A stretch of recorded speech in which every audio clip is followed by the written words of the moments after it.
there's no question that this has been a long election season and quite a heated one between the two sides when balance of power in both Congress and the state legislature are in play. We wanted to go around the state to see what voters and the candidates are thinking a week out from Election Day. We're starting out at the Cotton Exchange. This is right in downtown Wilmington. We were wondering if the young voters actually know who they're going to be voting for. This has been an enthusiastic crowd in some of the past elections when we're talking about presidential or U.S. Senate races, but we don't have any of those marquee races on the ballot this fall. So we were wondering, are the young voters actually paying attention? We've been spending the day here on the UNCG campus talking to a lot of the students who have a lot of opinions about all of this. From a key congressional race to several important legislative races, the folks in the Charlotte area have a lot that they're paying attention to this election season. And these voters that we've spoken to a week out from Election Day say they know how important their vote is. So we've been crisscrossing the state all week now, and we have been hearing a common theme from many of the voters. They say they are really sick of all the negativity that's going on during this campaign season.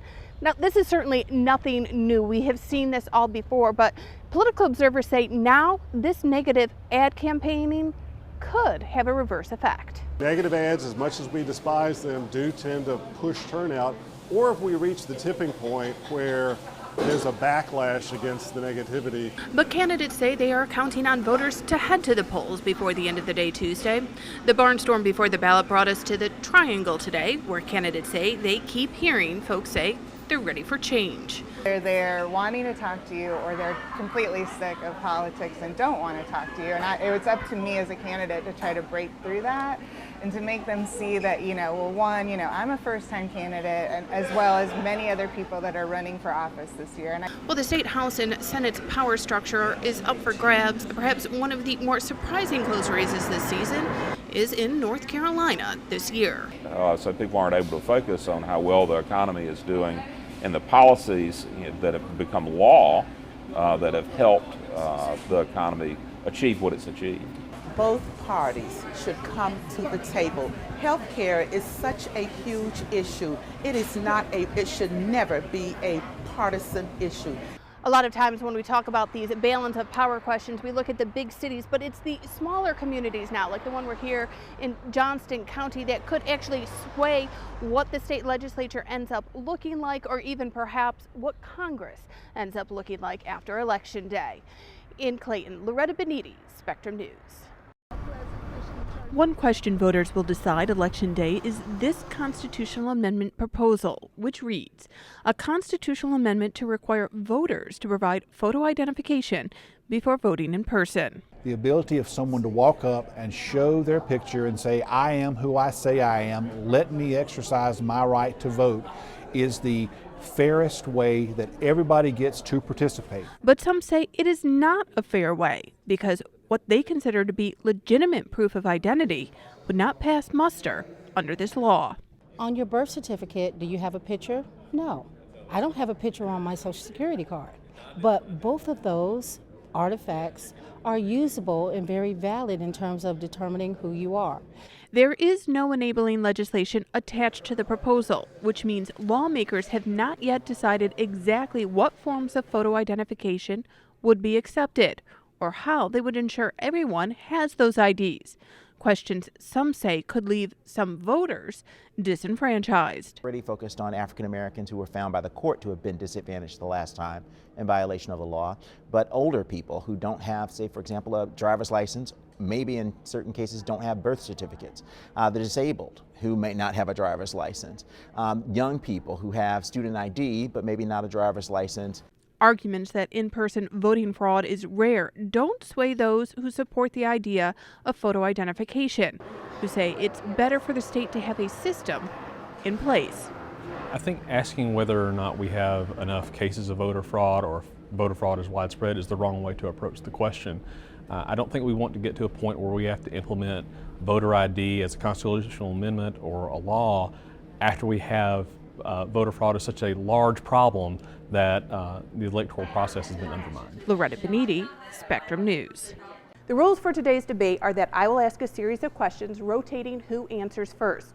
Each person will get 1 minute to answer the question, followed by a 2-minute rebuttal period, which will be led by me.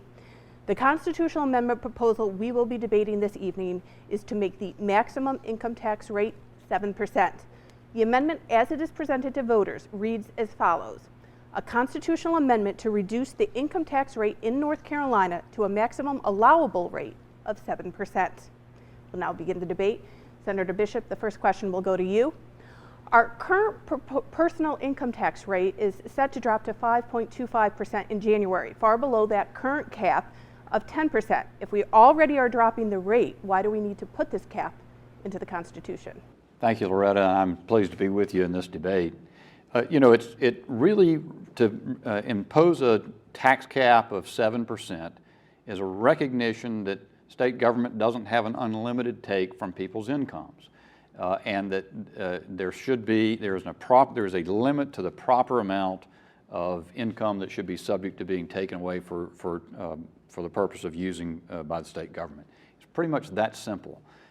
Over on the Senate side, it's a much more different story. Republicans have a lot more comfortable of a position. There are 35 Republicans in the Senate right now, 15 Democrats in the Senate. So you need to see a net change of 6 seats before that supermajority would be broken in the state Senate. Now, in order to see a power change in the state Senate, it has to be even more dramatic. There has to be 10 seats that change hands. Those sound like really big numbers, Tim, but when you look at how many races are going to be very close this evening, any of these scenarios are possible. Loretta, I have been mesmerized by the amount of consultants, candidates, whoever, journalists that are just so uncertain about what all these early voting numbers mean, what polls are telling them coming into 5 minutes here before these polls close. Well, yes, it's complete uncertainty. I think for a long time, Democrats were completely convinced that they could flip the state House, maybe the state Senate. Then they really tamped down what they thought they were going to be able to do, saying our goal is simply to break the supermajority, but that might not happen either. Now we're hearing from both sides of the aisle who are completely uncertain because so many of these races we are expecting to be very close and that we're not going to know until all of the precincts are in. It's going to be down to the wire. This is going to come down to hundreds of votes. For Dan McCready, he says he's a local boy trying to do some good for his neighbors and family up in the nation's capital. Bring a new generation of leadership to Washington. When they look up at me and ask, Dad, what did you do? What did you do when things went so haywire in this country? I'm going to tell them that I fought back. McCready is a lifelong North Carolinian, a graduate of Myers Park High School and Duke University. He was a freshman in college on 9/11. He says that's when he knew what his next step in life needed to be. I did feel very blessed having grown up with the opportunities I'd had, and I wanted to give something back. So I started working out with the folks who were smart enough to do a ROTC and actually get college paid for. And I joined the Marine Corps after I graduated. McCready ended up commanding a platoon of 65 Marines, and he says lessons he learned then can be carried with him to Congress. And out of my 65 Marines, we came from all over this country. And we never cared about where you came from. We never cared about who your parents were. We never cared about the color of your skin. The last thing we cared about was actually whether you're Republican or Democrat. We were all really on the same team. And that's something that the military teaches you. That's what I think our country is all about. We're all Americans first. And that's really what I think is missing in Washington. Back home in Charlotte, McCready has become a successful small business owner with 36 large-scale solar farms. I actually read about Marines that were using flexible solar panels in Afghanistan. They were interested in how can you stay out in the field longer, avoid resupplies. It cut down on the cost of transporting diesel fuel out into the hinterlands of Afghanistan. I figured if the Marines had figured out how to use solar power, there must be an opportunity for it here at home in North Carolina. McCready says when he mapped out his future, he never saw a run for office as part of his plan. But he says he and his wife believe he is being called to serve again, right now. One thing I think about right now is our country really is in a very difficult spot. Let's be totally honest, Washington is completely broken. It seems that no matter who goes up there, Democrats or Republicans, they can't work together. And they don't get anything done for people in North Carolina that really deserve a lot better. Loretta Boniti, Spectrum News. MarkHarrisForCongress.com. Good to meet you. Thank you. Mark Harris knows North Carolina. Born here, raised here, and lived here for much of his life. I'm the youngest of 5 children. I tell folks all the time, if you ask me who my hero is, I tell them it's my dad. Harris says lessons he learned from his parents he carries with him today, and none more than from his father, who was orphaned as a young child and later in life taken as a prisoner of war. He came out of World War II the same way he came out of the orphanage, not bitter but better. Harris said he had a clear career path set out for himself when he went to Appalachia State. He would graduate, then go on to law school. But plans changed. It became very clear to me that God was saying, what I'm saying to you, Mark, is I want to take all that you are and all that you have, and I want it to be used to my glory. And when I wrestled with that, I began to then ask the question, well, I can be a Christian attorney, I can do these things. I wanted to work with families in family law, but it became readily apparent to me that I was to use my gifts and abilities for His glory. Mark was just a few weeks out from his wedding to his college sweetheart, Beth, when the call to ministry became clear to him. He says the life that has led him and his now wife on is a journey that has shaped him into the man he is today. It has certainly allowed me the privilege of walking through life with people.